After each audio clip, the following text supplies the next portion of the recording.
Canal Cybercontos apresenta Encontro com Rama, de Arthur C. Clarke. Livro escrito em 1973. Capítulo 8 – Através do Cubo. Norton nunca sentirá tão fortemente a sua afinidade com aquele egiptólogo há tanto tempo falecido. Desde que Howard Carter espreitara pela vez primeira o interior do túmulo de Tutankhamen, homem nenhum podia ter experimentado um momento como este, e no entanto a comparação era disparatada, quase risível. Tutankhamen fora sepultado ainda ontem.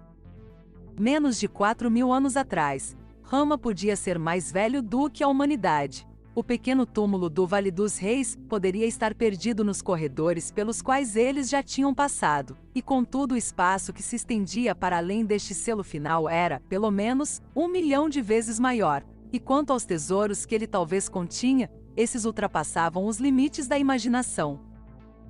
Havia pelo menos 5 minutos que ninguém falava pelos circuitos de rádio.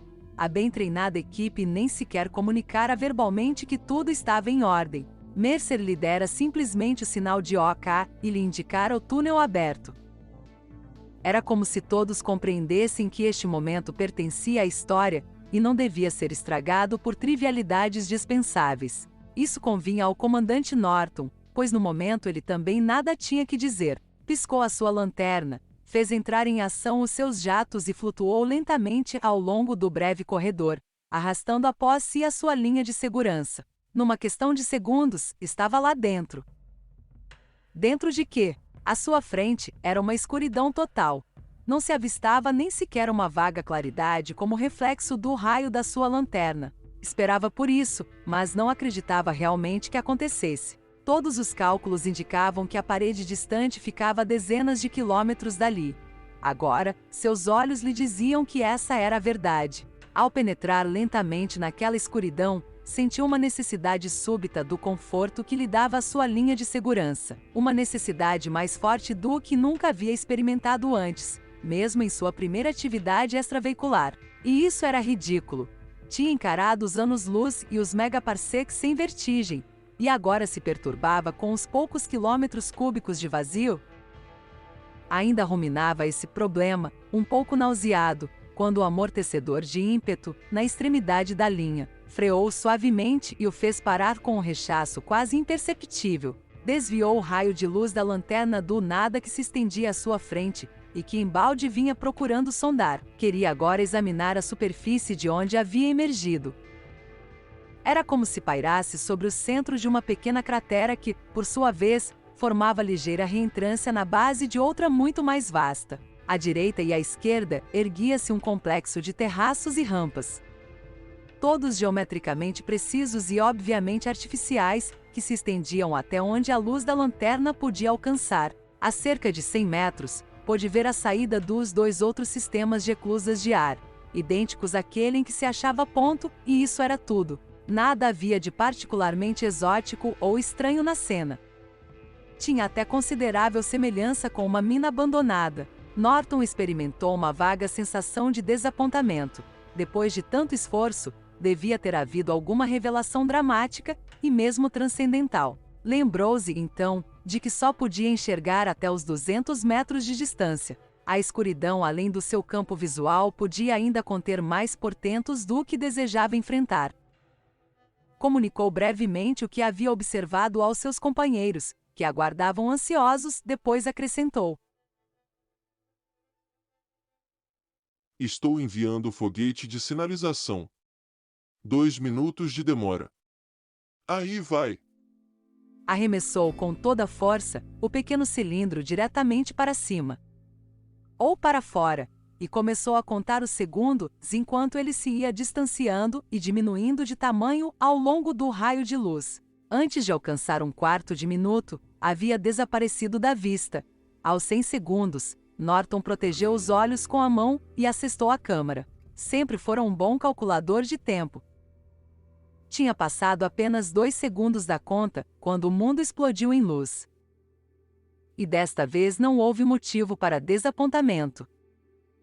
Nem os milhões de velas do foguete podiam iluminar toda aquela enorme cavidade. Mas agora ele viu o suficiente para apanhar o plano geral e apreciar a sua escala titânica. Achava-se na extremidade de um cilindro oco com, pelo menos, 10 quilômetros de diâmetro e um comprimento indefinido. De seu ponto de observação no eixo central, via tamanha acumulação de detalhes nas paredes curvas à sua volta, que o seu espírito não podia absorver mais do que uma diminuta fração de toda aquela cena. Estava contemplando o panorama de um mundo inteiro à luz de um único relâmpago, e por um esforço deliberado da vontade, procurou congelar a imagem na sua memória.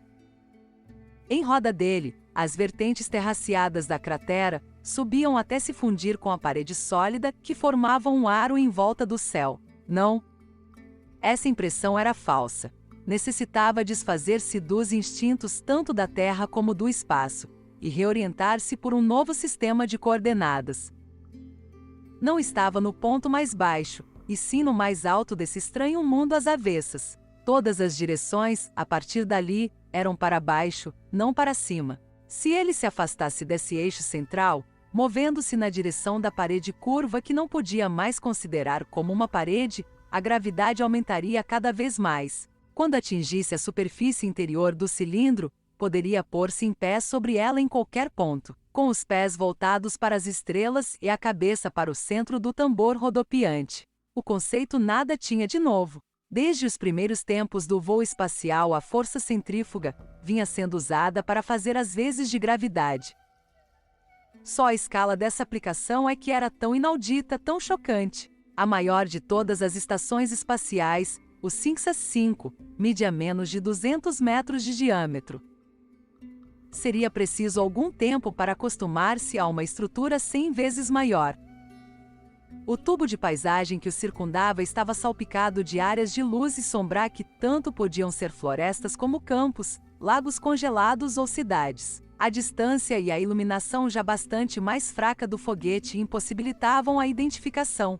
Linhas estreitas que podiam ser estradas, canais ou rios de curso retificado, formavam um rendilhado geométrico vagamente visível, e bem mais longe, no próprio limite da visão, havia uma faixa de escuridão mais densa. Formava um círculo completo em redor desse mundo oco. Norton lembrou-se repentinamente de oceano, o mar que, segundo a crença do Antigos, circundava a Terra. Havia aqui, talvez, um mar ainda mais estranho. Não circular, mas cilíndrico. Antes de se haver congelado na noite interestelar, não teria ele marés correntes e peixes. A luz do foguete bruxuleou e morreu. O momento de revelação havia terminado. Mas Norton sabia que, enquanto vivesse, essas imagens permaneceriam estampadas na sua mente. Fossem quais fossem as descobertas que o futuro lhe reservava, jamais apagariam esta primeira impressão. E a história jamais lhe arrebataria o privilégio de ter sido o primeiro homem que contemplara as obras de uma civilização extraplanetária.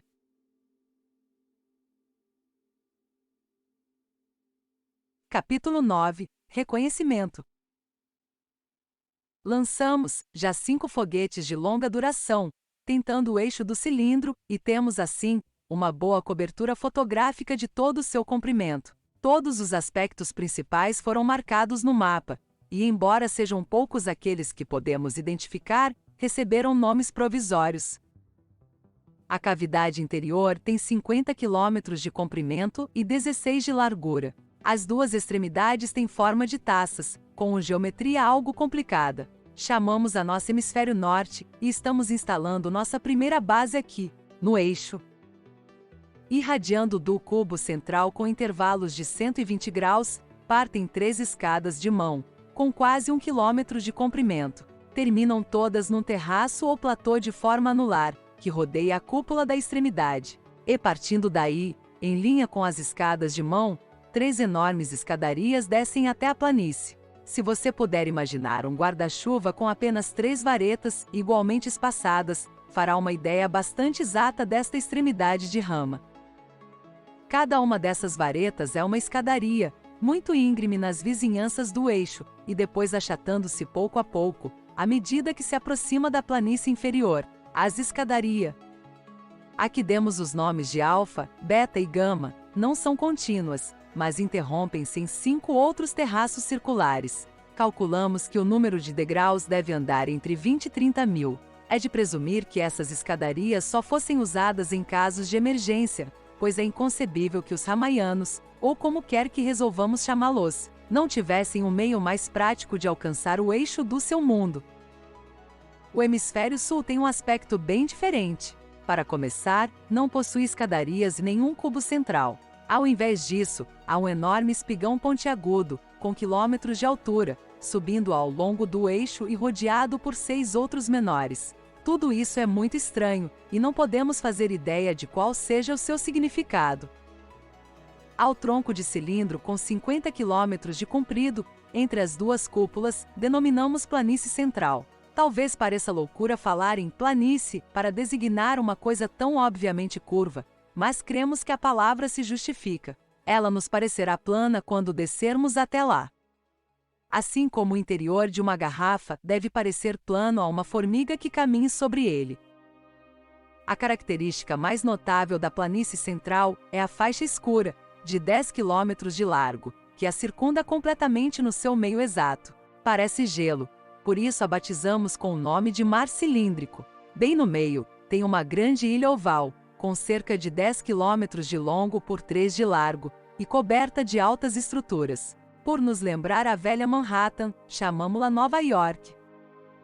Não creio que seja uma cidade, parece-se mais com uma enorme fábrica ou uma usina de processamento químico. Mas há alguma cidade. Ou, em todo caso, pequenas cidades, pelo menos 6. Se fossem construídas para seres humanos, poderiam acomodar cerca de 50 mil pessoas cada uma. Denominamo-las Roma, Pequim, Paris, Moscou, Londres, Tóquio. São ligadas por estradas, e às vezes aquilo parece ser um sistema ferroviário. Deve haver material suficiente para séculos de pesquisa nesta carcaça gelada de um mundo. Temos 4.000 quilômetros quadrados que explorar e apenas 4 semanas para isso. Encontraremos algum dia a solução dos 2 mistérios que nos têm obsedado desde que entramos aqui. Quem eram eles e que foi que lhes aconteceu? Aqui terminava a gravação. Na Terra e na Lua, os membros do Comitê Rama recostaram-se nas suas cadeiras, depois puseram-se a examinar os mapas e fotografias espalhados à sua frente. Embora já os tivessem estudado durante muitas horas, a voz do comandante Norton acrescentava uma dimensão que nenhuma imagem poderia comunicar. Ele estivera lá em pessoa, contemplara com os próprios olhos esse extraordinário mundo às avessas. Durante os breves momentos em que sua noite, muitas vezes milenar, fora iluminada pelos foguetes. E ele era o homem que conduziria qualquer expedição para explorá-lo. Creio, Dr. Pereira, que o senhor tem alguns comentários a fazer. O embaixador Bose chegou a perguntar a si mesmo se não deveria ter dado a palavra em primeiro lugar ao professor Davidson, como cientista de mais idade e o único astrônomo ali. Mas o velho cosmologista ainda parecia encontrar-se num leve estado de choque, e via-se que estava fora do seu elemento. Durante toda a sua carreira profissional, o universo fora para ele a arena das forças titânicas e impessoais da gravitação, do magnetismo, da radiação. Jamais acreditara que a vida desempenhasse um papel importante na ordem das coisas, e encarava o aparecimento dela na Terra, Marte e Júpiter como uma aberração acidental. Agora, porém, tinham provas de que não só existia vida fora do sistema solar, mas essa vida havia escalado alturas muito além de tudo o que o homem alcançara ou podia esperar nos próximos séculos. Mais ainda, o descobrimento de Rama vinha pôr por terra outro dogma que o professor Olaf havia pregado durante anos. Quando pressionado, admitia com relutância que a vida provavelmente existia em outros sistemas estelares. Mas sempre sustentara que era absurdo acreditar que ela pudesse jamais atravessar os abismos do espaço interestelar. Talvez os Ramayanos tivessem realmente fracassado, se o comandante Norton não se enganava ao dizer que o mundo deles era agora uma sepultura. Mas pelo menos haviam tentado a proeza, em escala tal que indicava um alto grau de confiança no resultado. Se semelhante coisa acontecerá uma vez, devia certamente ter acontecido muitas vezes nesta galáxia de 100 bilhões de sóis, e alguém, algures, acabaria alcançando o objetivo. Esta era a tese que, sem provas mas com abundante gesticulação, o Dr. Carlisle Pereira vinha defendendo há anos. Nesse dia sentia-se muito feliz, ainda que também profundamente frustrado. Rama confirmara espetacularmente as suas ideias, mas nunca poderia pôr o pé lá, ou sequer vê-lo com os seus próprios olhos. Se o diabo houvesse aparecido de repente, oferecendo-lhe o dom da teleportação instantânea, ele assinaria o contrato sem sequer olhar as cláusulas. Sim, senhor embaixador, creio que tem algumas informações interessantes. O que estamos vendo aqui é inquestionavelmente uma arca espacial. É uma ideia antiga na literatura astronáutica. Pude rastrear a sua origem até o físico inglês J.D. Bernal, que propôs este método de colonização interestelar num livro publicado em 1929. Sim, faz 200 anos, e Tsiolkovsky, o grande pioneiro russo, havia apresentado propostas semelhantes ainda mais cedo. Quem quer transportar-se de um sistema estelar a outro tem várias alternativas. Admitindo-se que a velocidade da luz seja um limite absoluto. O que ainda não é um fato completamente confirmado, a despeito de tudo que os senhores possam ter ouvido em contrário, houve uma fungadela indignada, porém nenhum protesto formal por parte do professor Davidson. Pode-se fazer uma viagem rápida num veículo pequeno ou uma lenta travessia numa nave gigante. Não parece haver razão nenhuma para que as naves espaciais não possam alcançar 90% ou mais da velocidade da luz. Isso significaria de 5 a 10 anos de viagem entre estrelas vizinhas. O que seria enfadonho, talvez, mas não impraticável, especialmente para criaturas cuja duração de vida pudesse ser medida em séculos. Pode-se imaginar viagens dessa duração, realizadas em naves não muito maiores do que as nossas. Mas talvez tais velocidades sejam impossíveis com cargas úteis razoáveis. Lembrem-se de que é preciso levar o combustível necessário para frear a velocidade no fim da viagem. Mesmo que não haja regresso, de modo que talvez faça mais sentido ir com mais calma, em 10 ou 100 mil anos. Bernal e outros pensavam que isso se podia fazer com pequenos mundos migratórios de poucos quilômetros de diâmetro, transportando milhares de passageiros em viagens que durariam gerações. Naturalmente, o sistema teria de ser rigidamente fechado, reciclando toda a alimentação, o ar e outros fungíveis. Mas está claro que é justamente assim que a Terra funciona.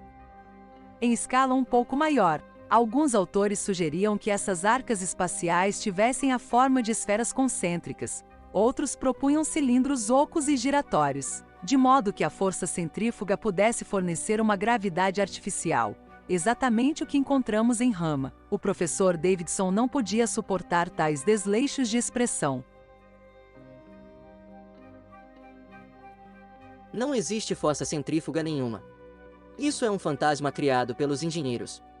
O que há é apenas inércia. O senhor tem toda a razão, evidentemente. Admitiu Pereira. Embora talvez seja difícil convencer um homem que acaba de ser arremessado para fora de um carrossel, mas o rigor matemático parece desnecessário. Apoiado. Interpôs o Dr. Bose, com alguma exasperação. Todos nós compreendemos o que o senhor quer dizer, ou pensamos compreender. Por favor, não destrua as nossas ilusões. Bem, eu estava simplesmente apontando que não há nada de conceptualmente novo em Rama, ainda que o seu tamanho seja surpreendente. Há 200 anos que os homens vêm imaginando coisas semelhantes. Eu desejaria considerar agora uma outra questão. Há quanto tempo, exatamente, que Rama viaja através do espaço? Temos agora uma determinação muito precisa da sua órbita e da sua velocidade. Supondo-se que não tenha sofrido mudanças de navegação, podemos retraçar sua rota anterior até milhões de anos atrás. Esperávamos que proviesse de alguma estrela vizinha, mas não foi isso em absoluto o que aconteceu. Há mais de 200 mil anos que Rama passou nas proximidades de qualquer coisa, e acontece que essa estrela era uma variável irregular. Talvez o tipo de astro mais inadequado que se possa imaginar como centro de um sistema solar habitado. Tem uma faixa de brilho que vai de 51 qualquer planeta seria alternativamente torrado e congelado com intervalos de alguns anos. Uma sugestão. Acudiu a doutora Price. Talvez isto explique tudo. E se essa estrela tivesse sido um Sol normal e de repente se tornasse instável? Seria por isso que os Ramayanos andariam à procura de um Sol novo. O Dr. Pereira, que admirava a velha arqueóloga, contestou-a com delicadeza. Mas que diria ela? Perguntou lá consigo, se eu começasse a apontar o que é óbvio à primeira vista na sua própria especialidade? Não deixamos de considerar essa hipótese, respondeu suavemente. Mas, se nossas atuais teorias sobre a evolução estelar estão corretas, esta estrela nunca poderia ter sido estável. Em outras palavras, nunca poderia ter tido planetas habitados por seres vivos. De modo que Rama deve andar fazendo esse cruzeiro no espaço há pelo menos 200 mil anos, e talvez mais de 1 milhão. Agora está frio, escuro e aparentemente morto, e creio saber por quê. É bem possível que os Ramayanos não tivessem outra alternativa. Talvez estivessem realmente fugindo de algum desastre, mas erraram nos seus cálculos. Nenhuma ecologia fechada pode ser 100% eficiente, sempre há desperdício, perdas, uma certa degradação do ambiente e a formação de poluentes. Podem ser precisos bilhões de anos para envenenar e desgastar um planeta, mas isso acabará por acontecer. Os oceanos secarão, a atmosfera se dispersará no espaço. Medido pelos nossos padrões, Rama é enorme, e contudo, ainda é um planeta minúsculo. Os meus cálculos, baseados no vazamento através do casco, além de algumas conjecturas razoáveis sobre a taxa de renovação biológica, indicam que a sua ecologia só poderia sobreviver durante cerca de 1000 anos. No máximo, concedo 10.000. A velocidade com que Rama viaja, esse tempo seria suficiente para um trânsito entre os sóis bastante apinhados do centro da galáxia. Porém não aqui, na população dispersa dos braços da espiral. Rama é uma nave que exauriu as suas provisões antes de alcançar a meta. É um pária, vagando à toa entre as estrelas. Há apenas uma objeção séria a esta teoria, e vou levantá-la antes que um outro faça. A órbita de Rama visa com tanta precisão ao sistema solar que a hipótese de uma coincidência parece estar excluída. Eu diria mesmo que no momento ele se está aproximando excessivamente do Sol.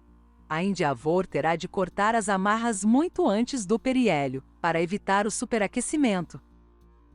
Não pretendo compreender isto. Talvez haja alguma forma de orientação terminal automática ainda em operação, guiando Rama para as mais próximas idades estelares adequadas, depois que os seus construtores morreram.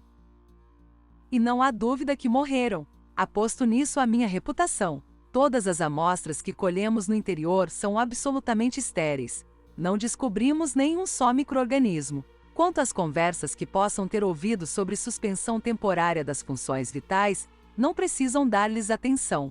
Há razões fundamentais para que as técnicas de hibernação só produzam efeito durante uns poucos séculos, e nós estamos lidando com períodos 1000 vezes mais longos. De modo que os pandoristas e os seus simpatizantes não têm por que preocupar-se. Muito lamento isso. Seria maravilhoso fazer conhecimento com uma outra espécie inteligente. Mas pelo menos temos a resposta a uma velha questão. Não estamos sós. As estrelas nunca mais serão as mesmas para nós. Capítulo 10. Descida na escuridão. O comandante Norton sentia-se fortemente tentado, mas, como comandante, sua primeira obrigação era para com o navio. Se houvesse algum contratempo sério nessa primeira exploração, ele teria de estar sem demora no teatro dos acontecimentos. Ficava-lhe, pois, como escolha óbvia, o seu oficial imediato, capitão de corveta Cara Mercer. Norton admitia de bom grado que Mercer era mais o indicado para a missão.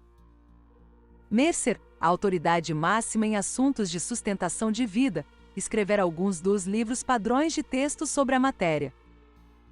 Tinha examinado pessoalmente inúmeros tipos de equipamento, muitas vezes em condições arriscadas, e seu controle de biorrealimentação era famoso. Numa questão de segundos, podia reduzir o ritmo de suas pulsações a 50% e sua respiração a quase zero pelo espaço de 10 minutos. Essas pequenas habilidades úteis lhe haviam salvo a vida em mais de uma ocasião. E contudo, apesar de sua grande capacidade e inteligência, era um homem quase inteiramente desprovido de imaginação. Para ele, os mais perigosos experimentos ou missões não passavam de tarefas que deviam ser executadas. Nunca se arriscava desnecessariamente, e no seu esquema das coisas não havia lugar para isso que vulgarmente se chama coragem. Os 2 lembretes sobre a sua escrivaninha sintetizavam a sua filosofia de vida. Um dizia: "Que foi que você esqueceu?", e o outro: "Contribuía para acabar com a valentia". O fato de ser geralmente considerado como o homem mais valente da frota era a única coisa que conseguia fazê-lo enraivecer. Dado Mercer, isso automaticamente indicava o homem seguinte. Seu inseparável companheiro, o capitão-tenente Joe Calvert. Era difícil perceber o que os 2 tinham em comum. O franzino e um tanto nervoso oficial de navegação tinha 10 anos menos do que o seu fleumático, imperturbável amigo, que certamente não compartilhava o seu interesse pela arte do cinema primitivo. Mas ninguém pode prever onde cairá o raio, e anos atrás Mercer e Calvert haviam estabelecido uma ligação aparentemente estável. Isso era bastante comum. Muito mais raro era o fato de compartilharem também na terra uma esposa, a qual deram um filho a cada um deles. O comandante Norton esperava fazer conhecimento com ela. Devia ser uma mulher muito amável. O triângulo já durava pelo menos 5 anos e ainda parecia ser equilátero. 2 homens não bastavam para formar uma equipe de exploração. Descobrira-se há muitos anos que 3 era um número ótimo.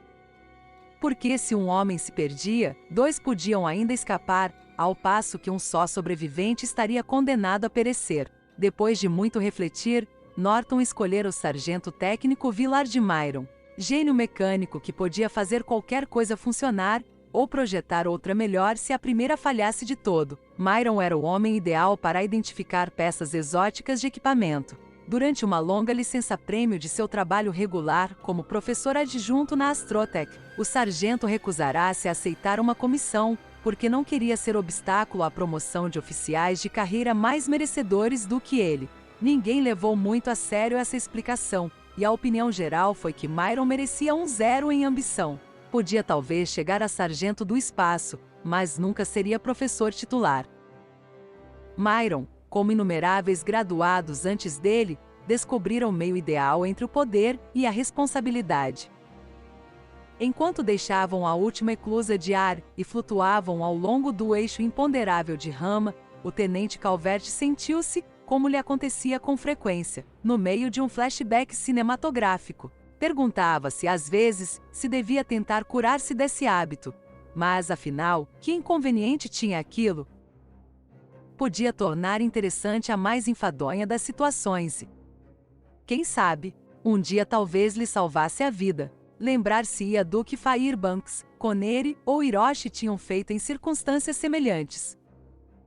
Desta vez, preparava-se para saltar da trincheira. Numa das guerras do começo do século XX, Mercer era o sargento, conduzindo uma patrulha de 3 homens em uma incursão noturna na terra de ninguém. Não era muito difícil imaginar que se encontravam no fundo de uma imensa cratera de granada, mas uma cratera que, de algum modo, fora corretamente disposta numa série de terraços ascendentes. A cratera estava inundada de luz proveniente de 3 arcos de plasma largamente espaçados, os quais davam uma iluminação quase sem sombras a todo o interior de rama. Para além da orla do mais distante terraço, porém, reinavam as trevas e o mistério. Com os olhos da imaginação, Calvert sabia perfeitamente o que havia lá. Primeiro, a planície circular com mais de 1 quilômetro de diâmetro. Seccionando-a em 3 partes iguais e muito parecidas com 3 largas linhas ferroviárias, havia 3 escadas de mão com degraus reentrantes na superfície interior, de modo que não oferecessem nenhum obstáculo a qualquer coisa que deslizasse sobre esta. Como esse arranjo era perfeitamente simétrico, não havia razão para escolher uma escada de preferência a outra. A mais próxima da eclusa alfa fora escolhida por pura questão de conveniência. Se bem que os degraus das escadas estivessem muito afastados uns dos outros, isso não constituía nenhum problema. Mesmo na orla do cubo, a meio quilômetro do eixo, a gravidade era ainda um escasso 30º da gravidade terrestre. Embora eles carregassem quase 100 quilos de equipamento, inclusive aparelhos de sustentação de vida, ainda poderiam mover-se facilmente, de mão em mão.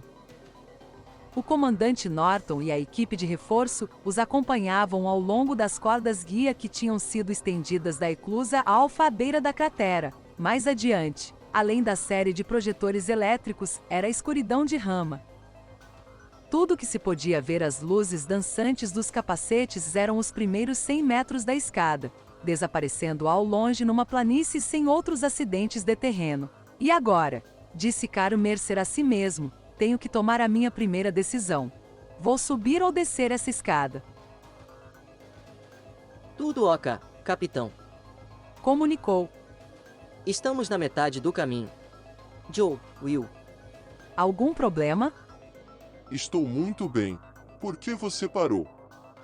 Respondeu Joe Calvert. Idem, idem. Acrescentou o sargento Myron. Mais cuidado com a força de Coriolis. Está começando a crescer. Mercer já havia reparado nisso. Ao saltar os degraus, tenderá sensivelmente a derivar para a direita. Sabia perfeitamente que isso era apenas um efeito da rotação de Rama, mas era como se uma força misteriosa o empurrasse suavemente para longe da escada.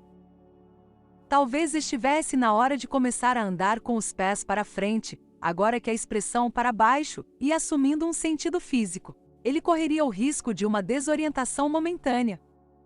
Cuidado! Vou dar meia volta. Segurando-se firmemente ao degrau, usou os braços para dar ao corpo um giro de 180 graus e sentiu-se momentaneamente ofuscado pelas luzes de seus companheiros. Muito acima deles, e agora, era realmente acima, podia divisar uma claridade mais débil ao longo da beira da escarpa vertical. Formando silhueta contra essa claridade, as figuras do comandante Norton e da equipe de reforço o observavam atentamente. Pareciam muito pequenas e distantes. Mercer abanou a mão para ele, num gesto tranquilizador. Soltou-se e deixou que a pseudogravidade de Rama, ainda fraca, tomasse conta. A queda de um degrau para o seguinte demorou mais de 2 segundos. Na terra, durante esse mesmo tempo, um homem teria caído 30 metros. A velocidade da queda era tão penosamente lenta que ele começou a apressá-la um pouco, empurrando com ambas as mãos, deslizando sobre uma dúzia de degraus de cada vez e usando os pés como travas sempre que lhe parecia estar caindo demasiado depressa. No degrau número 700, tornou a parar e voltou para baixo à luz da sua lâmpada de capacete, conforme havia calculado. O começo da escadaria ficava apenas 50 metros abaixo. Alguns minutos depois achavam-se eles no primeiro degrau. Era uma estranha experiência, depois de meses no espaço, manter-se em pé sobre uma superfície sólida e sentir a pressão que esta exercia sobre as plantas dos pés. Ainda pesavam menos de 10 quilos, mas isso era suficiente para lhes dar um sentimento de estabilidade. Quando fechava os olhos, Mercer podia acreditar que estava de novo pisando um mundo real. O terraço ou plataforma de onde descia a escadaria tinha uns 10 metros de largura e em ambas as direções se curvava para cima até desaparecer na escuridão. Mercer sabia que esse terraço formava um círculo completo e que, se andasse 5 quilômetros por ele, voltaria ao ponto de partida após ter circunnavegado Rama.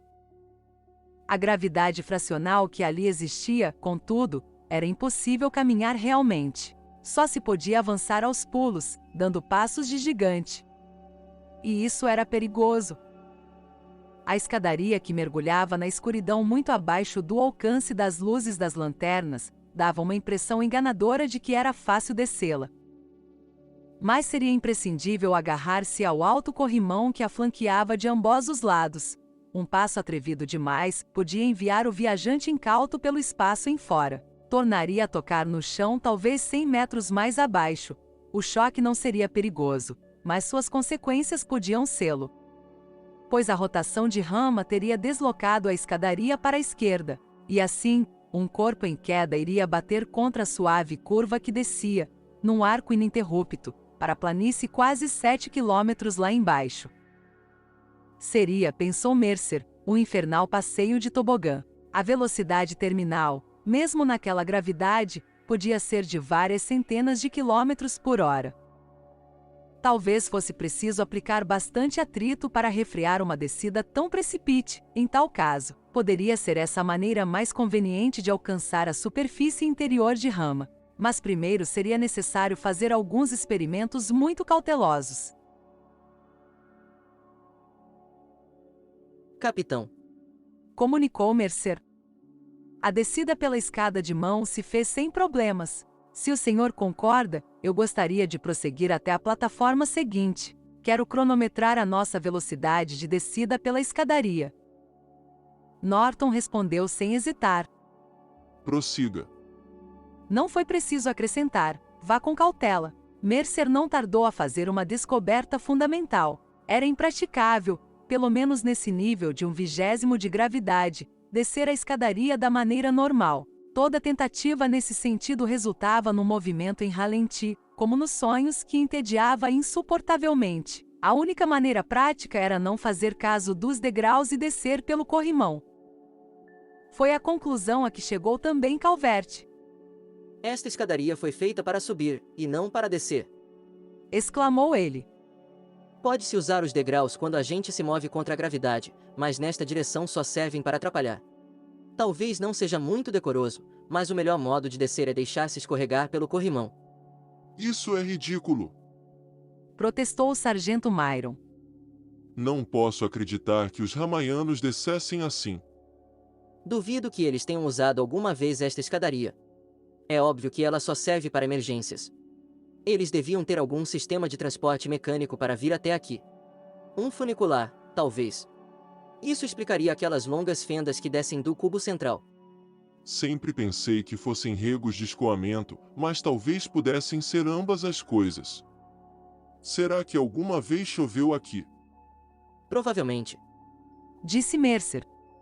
Mas acho que Joe tem razão. Diabos levem o decoro. Lá vamos nós. O corrimão. Presumivelmente se destinava a alguma coisa que se parecesse com mãos. Era uma barra de metal, chata e lisa, sustentada por pilares de 1 metro de altura, com largos intervalos de permeio. O comandante Norton cavalgou. Avaliou cuidadosamente a força de freagem que podia exercer com as mãos, e deixou-se escorregar. Muito sisudo, movendo-se na poça de luz que partia do seu capacete, desceu para a escuridão ganhando lentamente velocidade. Tinha percorrido uns 50 metros, quando chamou os outros para que fossem ter com ele. Ninguém o teria admitido, mas todos se sentiam numa segunda meninice, escorregando balaustrada abaixo. Em menos de 2 minutos completaram, com segurança e conforto, a longa descida de 1 quilômetro. Sempre que se sentiam deslizar com excessiva rapidez, um apertão mais forte no corrimão lhes dava toda a freagem de que necessitavam. Espero que tenham gostado. Gritou-lhes o comandante Norton quando apearam na segunda plataforma. A subida é que não vai ser tão fácil. Isso é o que eu quero verificar. Retrucou Mercer, que caminhava experimentalmente para lá e para cá, adaptando-se à gravidade mais forte. Aqui já temos 1/10 de gravidade. Sente-se nitidamente a diferença. Caminhou, ou mais exatamente, deslizou para a beira da plataforma e baixou a luz do capacete para o lance seguinte da escadaria. Até onde chegava a luz, esse lance parecia idêntico ao anterior, se bem que um exame cuidadoso das fotos havia mostrado que a altura dos degraus diminuía à proporção que aumentava a gravidade. A escada fora aparentemente projetada de maneira que o esforço necessário para galgar os degraus fosse mais ou menos constante em cada ponto de seu longo e curvo trajeto. Mercer ergueu os olhos na direção do cubo central de Rama, agora quase 2 quilômetros acima dele. A leve claridade, as figuras pequeninas vistas em silhueta contra ela, pareciam horrivelmente distantes. Pela primeira vez, ele se alegrou de súbito por não poder ver toda a extensão dessa enorme escadaria. A despeito dos seus nervos de aço e falta de imaginação, não tinha certeza de como reagiria se pudesse ver a si mesmo, como um inseto subindo pela superfície vertical de um pires com mais de 16 quilômetros de altura. e com a metade superior pendendo em curva acima dele. Até esse momento, havia experimentado a escuridão como uma coisa aborrecida. Agora, quase dava graças a ela. Não há mudança de temperatura. Comunicou ao comandante Norton. Ainda estamos a um pouco abaixo de 0 centígrado. Mas a pressão do ar aumentou, como esperávamos, cerca de 300 milibares. Mesmo com este baixo teor de oxigênio, é quase respirável. A uma altitude menor, não haverá problema nenhum. Isso simplificará enormemente a exploração. Que achado o primeiro mundo em que se pode andar sem aparelho de respiração. Vou até provar um pouco deste ar. Lá em cima, no cubo, o comandante Norton remexeu-se um tanto inquieto. Mas Mercer devia saber muito bem o que fazia. Com certeza já fizera as suas testagens. Mercer igualou a pressão, desprendeu o fecho do seu capacete e entreabriu. Uma frestinha apenas. Tomou um hausto cauteloso, depois outro, mais profundo. O ar de Rama era morto bolorento, como se proviesse de um túmulo tão antigo que os últimos traços de decomposição física houvessem desaparecido há milênios. Nem mesmo o olfato ultrassensível de Mercer, treinado durante anos na testagem ao máximo de sistemas de sustentação de vida, pôde detectar qualquer odor reconhecível. Havia um travo metálico, e ele recordou-se subitamente de que os primeiros homens que desceram na Lua tinham falado de um leve cheiro de pólvora queimada quando repressurizaram o módulo lunar. Mercer imaginou que a cabina do Eagle, contaminada pela poeira lunar, devia ter um cheiro semelhante ao de Rama. Tornou a vedar o capacete e expeliu dos pulmões todo aquele ar estranho. Não lhe dera nenhum sustento. Mesmo um montanhês aclimatado aos cimos ao Everest não tardaria a morrer ali. Mas uns poucos quilômetros mais abaixo as condições seriam bem diferentes. Que mais havia que fazer ali? Não lhe ocorreu nada, salvo gozar a branda, desacostumada gravidade. Mas de que servia habituar-se a ela, já que teriam de voltar imediatamente à imponderabilidade do cubo? Vamos voltar, capitão. Avisou. Não há razão para seguir adiante, enquanto não estivermos prontos para ir até o fim. De acordo. Vamos cronometrar o regresso de vocês, mas venham com calma. Enquanto saltava os degraus, 3 ou 4 de cada vez, Mercer reconheceu que Calvert tinha toda a razão em dizer que aquelas escadas haviam sido feitas para ser subidas, não descidas. Contanto que não se olhasse para trás nem se reparasse no aclive vertiginoso da curva ascendente, a escalada era uma experiência deleitável.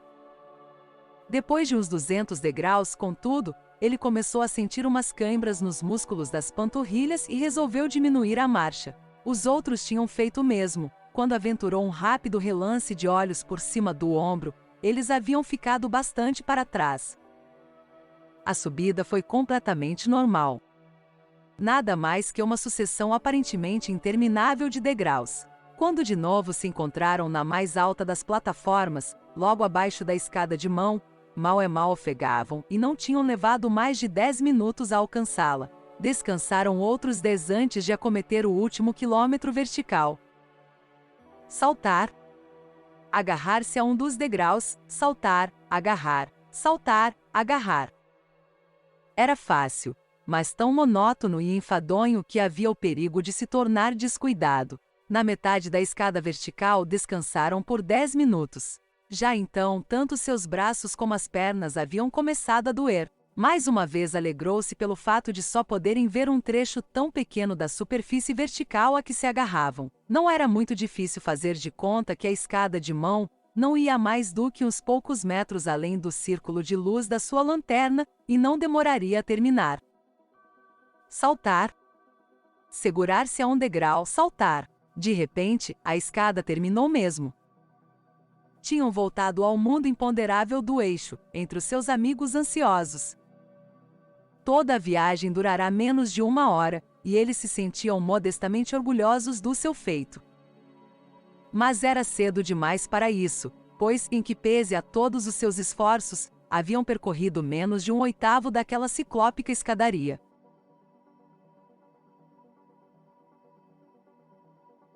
11. Homens, mulheres e macaco.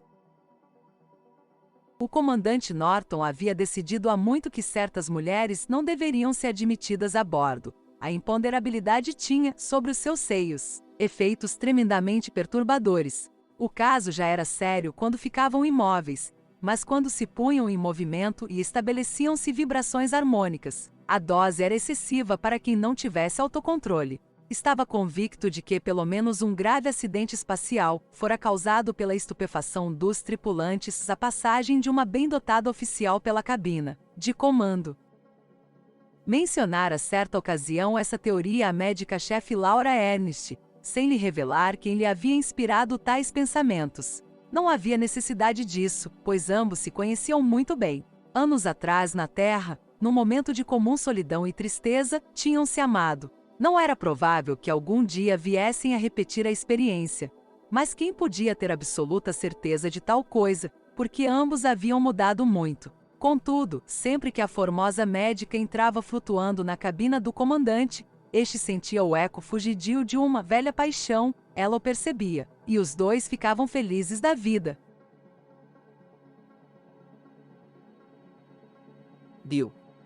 Começou Laura. Já chequei os nossos alpinistas, e o meu laudo é o seguinte. Karen e Joe estão em boa forma. Todas as indicações são normais para o trabalho que estiveram fazendo. Mas Will mostra sinais de exaustão e perda corporal. Não vou entrar em detalhes, mas me parece que ele não tem feito exercício quanto devia, e não é o único. Tem havido trapaças com o centrifugador. E se isto continuar, vão rolar algumas cabeças. Faça o favor de avisar essa gente. Sim, senhora. Mas eles têm suas justificativas. Os homens andam trabalhando duro. Com o cérebro e os dedos, não há dúvida. Porém não com o corpo. Não é um verdadeiro trabalho, que se possa medir em quilogrâmetros. E isso é o que nós teremos de fazer, se quisermos realmente explorar Rama. Mas podemos fazê-lo. Sim, se formos bastante cautelosos. Cara e eu preparamos um perfil bastante moderado, com base na pressuposição de que poderemos dispensar os aparelhos de respiração abaixo do nível 2. Evidentemente, é uma sorte incrível e vem mudar todo o quadro logístico. Ainda não me pude acostumar à ideia de um mundo com oxigênio. De modo que nos basta fornecer alimentação, água, roupas térmicas, e estamos feitos. Descer será fácil, parece que podemos escorregar a maior parte do tempo por aquela bendita balaustrada. Estou fazendo chips trabalhar num trenó com freagem de paraquedas. Se não pudermos utilizá-lo para tripulação, pelo menos servirá para mantimentos e equipamento. Ótimo. Com isso faríamos a viagem em 10 minutos. De outro modo, poderá durar cerca de 1 hora. A subida é que é mais difícil de calcular. Eu concederia umas 6 horas, incluindo 2 períodos de 1 hora. Mais tarde, à proporção que formos adquirindo experiência. De acordo. Mas chegou a hora de o comandante conduzir suas tropas, e já conviemos em que não há maior risco nesta expedição do que na última. Ao primeiro sinal de perigo, tornarei a subir essa escadaria com bastante rapidez para me habilitar às Olimpíadas Lunares. Ficou à espera de novas objeções, mas não houve nenhuma, embora Carl ainda parecesse aborrecido. Sentiu pena dele e a juntou com brandura, e aposto que Joe chegará cá em cima antes de mim. O homenzarrão pareceu tranquilizar-se, e um lento sorriso espalhou-se pelo seu rosto. Ainda assim, Bill, eu preferiria que você tivesse escolhido um outro. Eu queria um homem que já tivesse ido lá embaixo, e não podemos ir os dois. Quanto ao Dr. Professor Sargento Myron, Laura diz que está com excesso de 2 quilos. Nem mesmo raspar aquele bigode adiantou. Quem é o seu terceiro homem? Ainda não decidi. Isso depende de Laura. Ela mesma quer ir. Quem é que não quer? Mas, se o nome dela me aparece em primeiro lugar na sua própria lista de aptidão, vou ficar muito desconfiado. O capitão de corveta Mercer juntou os seus papéis e saiu rápido da cabina. Norton, que o acompanhou com os olhos, sentiu uma ligeira pontada de inveja. Quase toda a tripulação, uns 85%, pela sua estimativa mínima, tinha arranjado as suas acomodações emocionais. Ele conhecia naves em que o comandante fazia o mesmo, porém esses não eram os seus hábitos. Conquanto a disciplina a bordo da Endeavour se baseasse em grande parte no mútuo respeito entre homens e mulheres inteligentes e altamente treinados, o comandante necessitava de algo mais para sublinhar-lhe a posição. Sua responsabilidade era imensa e exigia um certo grau de isolamento, mesmo dos amigos mais chegados. Toda ligação poderia ser danosa para o moral, pois era quase impossível evitar acusações de favoritismo. Por esta razão, os casos sentimentais que saltassem mais de 2 graus de hierarquia eram firmemente reprovados, mas, fora isso, a única regra que estava submetido o sexo a bordo era: contanto que não façam isso nos corredores e assustem os simps. Havia 4 superchimpanzés a bordo do Endeavour, se bem que, rigorosamente falando, a denominação fosse incorreta, pois a tripulação extra-humana da nave não se baseava na espécie chimpanzé. A gravidade zero, uma cauda preênsil constitui enorme vantagem, e todas as tentativas de fornecer tais apêndices a seres humanos haviam resultado em humilhantes fracassos. Depois dos experimentos igualmente insatisfatórios com os grandes símios, a companhia superchimpanzé passará a considerar o reino dos macacos caudados. Blackie, Blonde, Gold e Brown tinham árvores genealógicas cujos ramos incluíam os mais inteligentes cercopitecos do Velho Mundo e cebídeos do Novo, com a adição de genes sintéticos que nunca existiram na natureza. A criação e educação desses animais custará provavelmente tanto quanto a de um astronauta médio, e eles bem o mereciam. Cada um pesava menos de 30 quilos e consumia apenas a metade dos alimentos e do oxigênio necessários a um ser humano, mas podia fazer o trabalho de 2,75 homens nos setores dos afazeres domésticos, culinária elementar, transporte de ferramentas e uma dúzia de outras tarefas de rotina. Esses 2,75 eram a cifra alegada pela companhia, com base em inúmeros estudos de tempo e movimento. Se bem que surpreendente e não raro contestada, parecia ser exata, pois os simps trabalhavam de bom grado durante 15 horas por dia e não se entediavam com os mais corriqueiros e monótonos serviços. Libertavam, assim, os seres humanos para o desempenho de trabalhos humanos, e numa nave espacial, isso era de vital importância.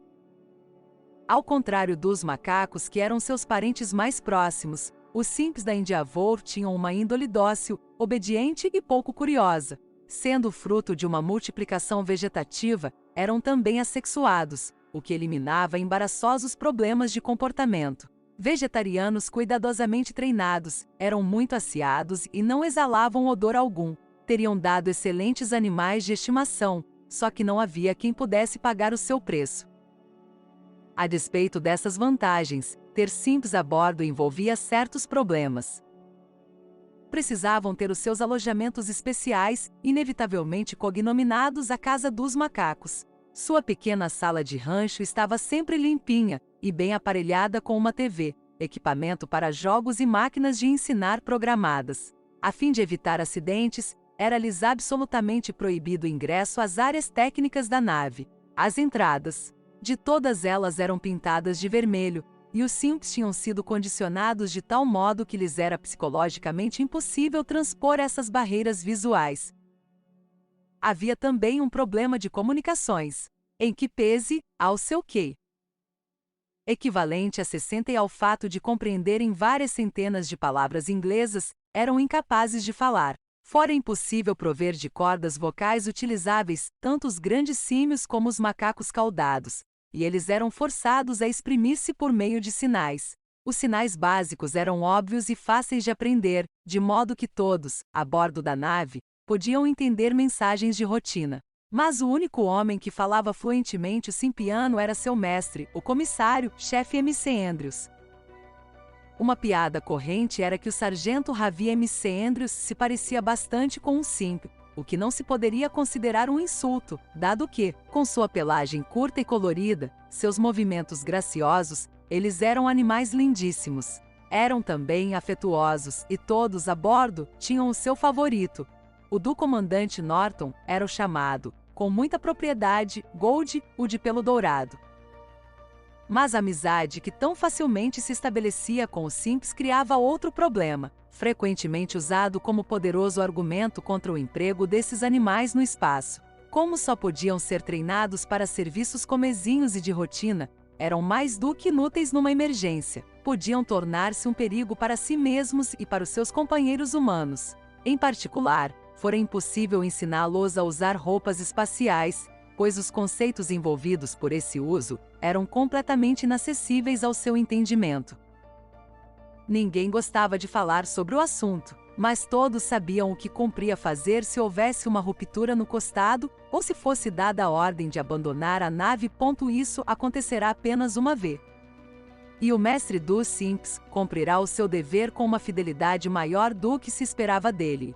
Foi encontrado com os seus pupilos, morto pelo mesmo veneno. Posteriormente, o serviço de eutanásia foi transferido para o médico-chefe que, segundo se supunha, teria menos envolvimento emocional.